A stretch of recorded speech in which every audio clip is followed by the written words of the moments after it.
Our time has come. Thank you very much. Zohran Mamdani was elected mayor of New York City on Tuesday, capping a stunning ascent for the 34-year-old state lawmaker, who was set to become the city's most liberal mayor in generations. In a victory for the Democratic Party's progressive wing, Mamdani defeated former Governor Andrew Cuomo and Republican Curtis Sliwa. Mamdani must now navigate the unending demands of America's biggest city and deliver on ambitious campaign promises.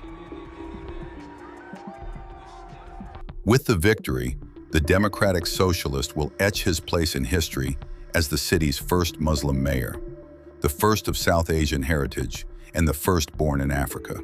He will also become the city's youngest mayor in more than a century when he takes office on January 1st. Mamdani's unlikely rise gives credence to Democrats who have urged the party to embrace more progressive, left-wing candidates instead of rallying behind centrists in hopes of winning back swing voters who have abandoned the party.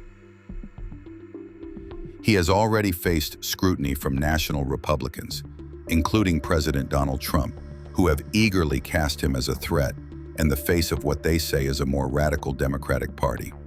The contest drove the biggest turnout in a mayoral race in more than 50 years, with more than 2 million New Yorkers casting ballots, according to the city's Board of Elections.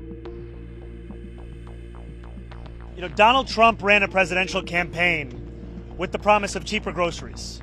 Donald Trump ran a presidential campaign committing to lowering the cost of living.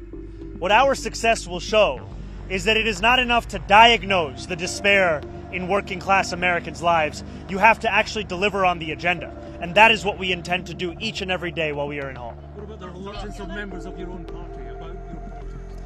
Look, if you're a member of my own party like Andrew Cuomo, I'd understand why you wouldn't support our politics. Because it's a direct challenge to everything that this former governor has stood for.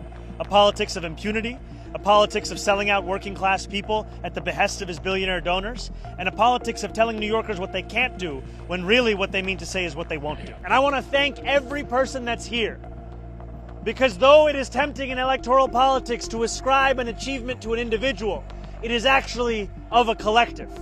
And you are all the people who made that collective real.